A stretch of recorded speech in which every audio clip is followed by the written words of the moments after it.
Let me continue to read the book, The New Tsar, The Rise and the Reign of Vladimir Putin by Stephen Lee Mayers. This is chapter 1, the second part. This third son, Vladimir Vladimirovich Putin, was born on October 7, 1952, in a city still scarred by the siege, still suffering from deprivation, still consumed by fear. Stalin's megalomania, even in victory, had descended into paranoia and retribution. In the late 1940s, the city's wartime elite, both civilian and military, succumbed to a purge known as the Leningrad Affair. Dozens of party officials and their relatives were arrested, jailed, exiled, or shot. Loyal citizens of the state refrained from speaking out of either fear or complicity in the crimes that were committed. Even descendants of a man trusted enough to cook on occasion for Stalin. Few people whose lives intersected with Stalin's, even briefly, came through unscathed. Vladimir Vladimirovich Putin would later recall, but my grandfather was one of them. Not that he talked about it much. My grandfather kept pretty quiet about his past life. My parents didn't talk much about the past either. People generally didn't back then. Vladimir's father was taciturn and severe, frightening even to people who knew him well. The father's wartime experience, the limp he carried through his life, which always seemed worse when the weather turned cold, clearly made a great impression on his son. After the war, the elder Vladimir continued to work at the Yegorov factory on Moskovsky Prospect, which built the passenger carriage for the country's railways and subways. A member of the Communist Party, he became the factory's party representative, a blue-collar apparatchik, ensuring rigor, loyalty, discipline, and most of all, caution. The job entitled him to a single room, 180 square feet, in a decrepit communal apartment on the 5th floor of what had once been an elegant 19th century apartment building at 12 Baskov Lane, not far from Leningrad's Central Avenue. Nevsky Prospect at the Garabayodov Canal. The Putins moved in 1944 and after the war had to share the confined space with two other families. They would live there for more than 2 decades. The apartment had no hot water, no bathtub. A windowless hallway served as a communal kitchen, with a single gas burner opposite a sink. The toilet was in a closet jammed against a stairwell. The apartment was heated with a wood-burning stove. Maria, like her husband, had limited education. She was 10 years shy of 41 when Vladimir was born. After so much suffering and loss, she treated her son like the miracle he seemed to be.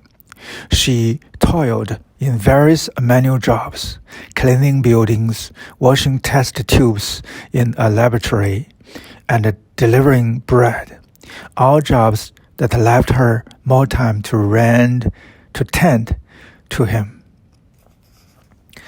An elderly couple shared one room in the apartment.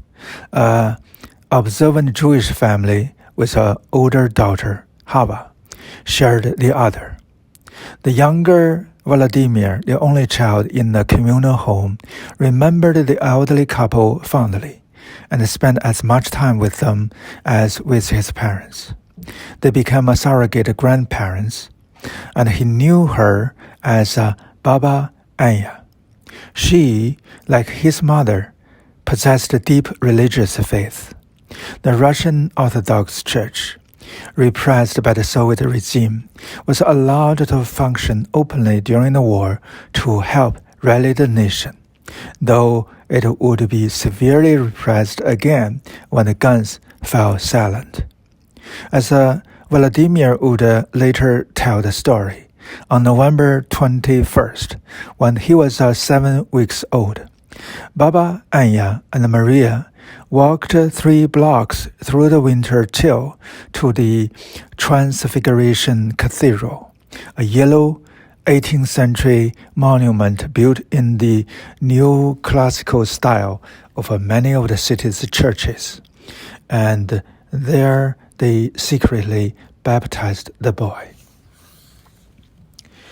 Whether she kept the baptism secret out of fear of her stern husband or fear of official censor is not clear, though her son later suggested it might not have been as secret as she hoped. Little was ever secret in the Soviet Union. She took the boy with her to services occasionally, but kept the apartment, which is a lack of privacy, free of icons or other outward signs of practice. Nor did she evidently discuss her beliefs with him then, certainly not in depth. It was only 40 years later that Maria gave him his baptismal cross and asked him to bless it at the Church of the Holy Sepulchre in Jerusalem when he visited Israel for the first time. Faith nevertheless hovered in the background of the boy's life, along with his father's commitment to communism's secular orthodoxy. He evinced little preference for either, though some who knew him would assert years later that his relationship with the Jewish neighbors instilled an unusual ecumenical tolerance and a disdain for the anti-Semitism that has long afflicted Russian culture. The building on Baskov Lane was Vladimir Putin's youthful universe. The gilded landmarks of Tsarist Russia, the Hermitage, the Admiralty, the Peter and the Paul Cathedral were nearby, but little more than distant monuments in the cityscape. He was a scion of the proletariat, not the Soviet intelligentsia or the political elite. Only later, in hindsight, would he become conscious of the deprivation of his childhood. The stairs to the 5th floor were pocked with holes, fitted and dimly lit. They smelled of sweet and boiling cabbage. The building was infested with rats, which he and his friends would chase with sticks.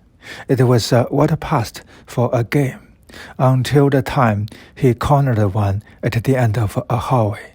Suddenly, it lashed around and threw itself at me, he recalled. I was surprised and frightened. He was always a slight boy. One of his earliest memories of wandering out of this cloistered childhood occurred on May Day in 1959, perhaps 1960. He found himself terrified of the bustle on the big corner at Mayakovskaya Street. A few years later, he and friends rode a commuter train to an unknown part of the city in search of adventure. It was cold, and they had nothing to eat. And though they built a fire to warm themselves, they returned dejected, whereupon the elder Putin beat him with a belt as a punishment. The apartment building wrapped around an inner courtyard that linked with the neighboring building's courtyard to form an unkept, treeless space. Little better than the bottom of an air shaft. The courtyard attracted the drunks and the thugs, smoking, drinking, and otherwise wailing away their lives. But his own accounts and those of his friends, life in the courtyard and later in school, made him rough, a brawler quick to defend against slights and threats. But it is more likely, given his size, that he was bullied. His parents doted on him, and when he was young, they refused to let him leave the courtyard without permission. He grew up in the overly protective, if not afterwardly loving, embrace of parents who had miraculously survived and would do everything to ensure that their son did too. There were no cases. Vera Gurovich, a school teacher who became close to the family, remembered. There was none of that love-dovey stuff in their house. On September 1st, 1960, Vladimir began attending school number 193, located a short walk away on the same street where he lived. He was nearly 8. Maria, having kept him out of kindergarten, perhaps out of an overabundance of caution.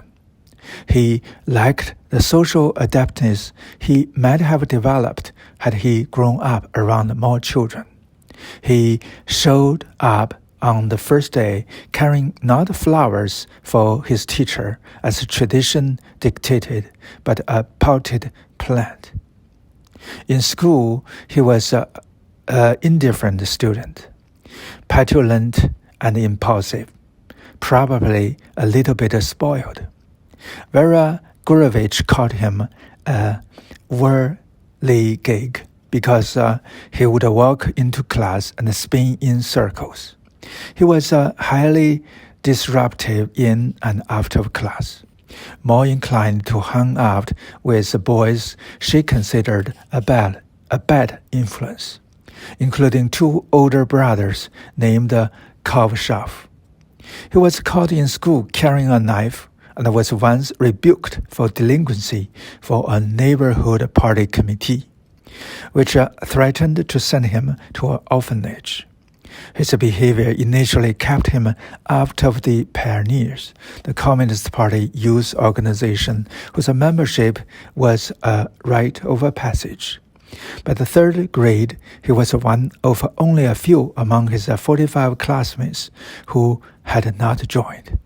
His father, as a party stalwart, could only have been dismayed at so conspicuous a failure, one that Vladimir later described as a rebellion against his father and the system around him.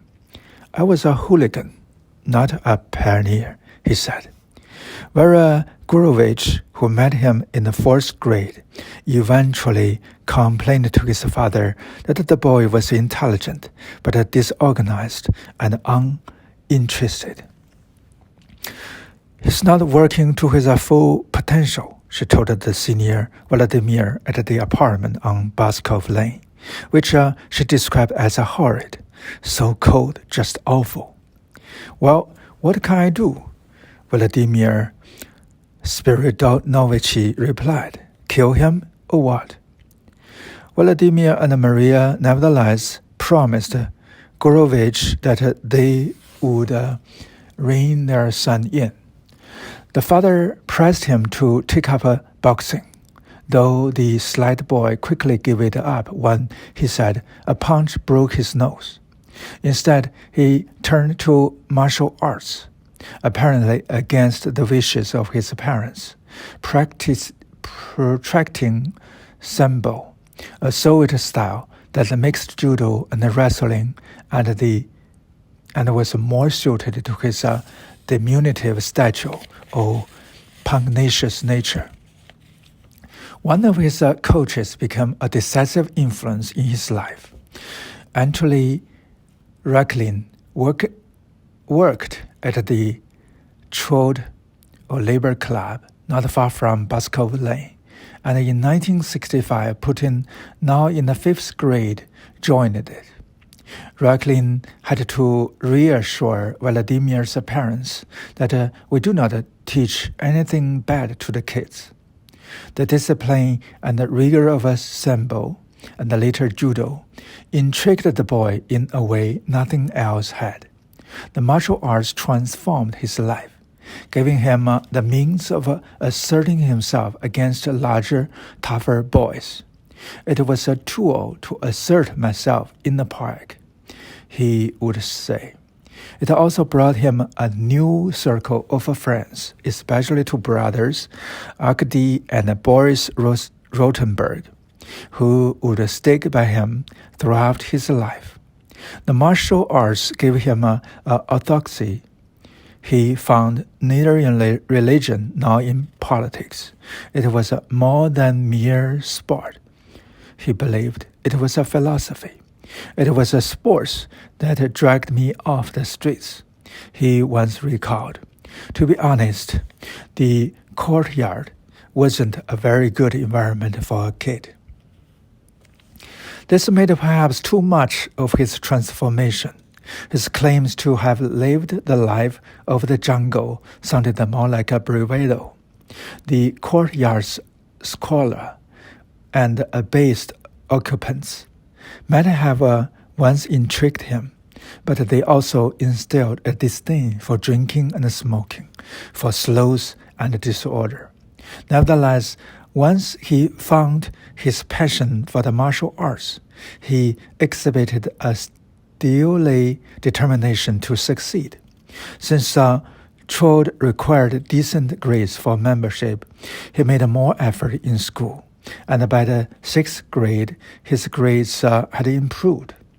Vera Gorovich and his classmates resolved to get him into the Pioneers, blatantly appealing to the school's representative to make an exception for his previous lives. His inclusion ceremony was held at Ulanovka, a rustic village, formerly known as Sablino, where Lenin's sister once lived. Within weeks, he became the leader of his school's Pioneers branch, his first leadership position. By the 8th grade, he was among the first chosen to join the Komsomol, the Communist Party's youth organization. It was a necessary stepping stone to what he soon discovered was his life's calling. In 1965, the 20th anniversary of the victory over the Nazis arrived on a new wave of nostalgia and official celebration. One of the most popular novels of the decade was espionage tale, The Shield and the Sword. It first appeared as a serial in the literary magazine Znamya, or Banner, the organ of the Union of Writers. Its author, Vadim Koshnikov, served as a war correspondent for Preda, and his experience gave the story a realistic skin, though it conformed dutifully to the narrative of Soviet propaganda. Koshnikov, as head of the Writers' Union, was involved in the banning of a far more realistic account of the war, Vasily Grossman's life and fate. The novel's hero, Major Alexander Balov, was a Soviet secret agent passing as a German in Nazi Germany just before the outbreak of the Great Patriotic War.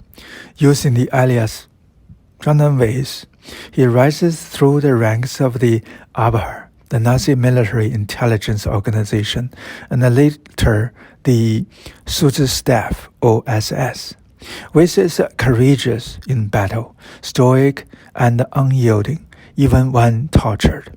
He is disgusted by the Nazis he has to outwardly serve.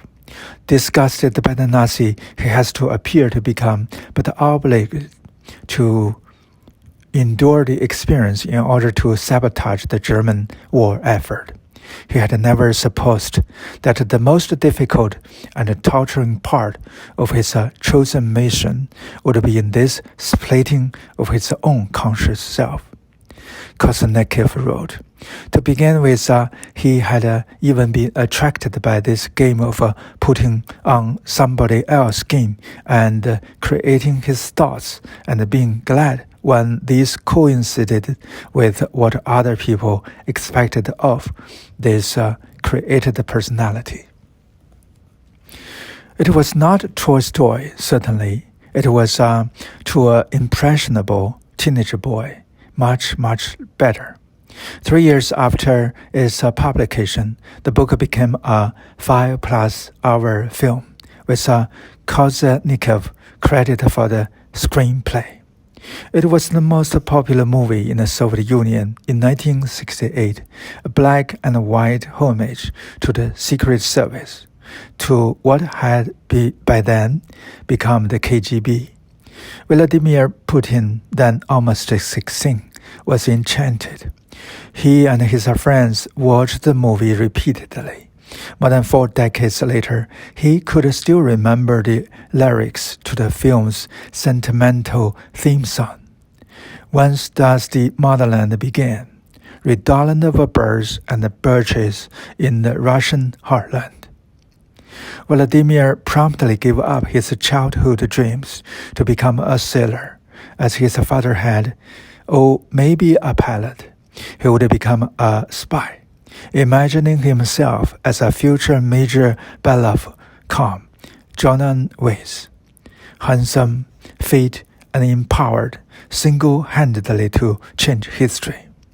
What amazed me most of all was how one man's efforts could achieve what whole armies could not. He recalled years later with the same romantic appreciation he had in his youth. One spy could decide the fate of thousands of people.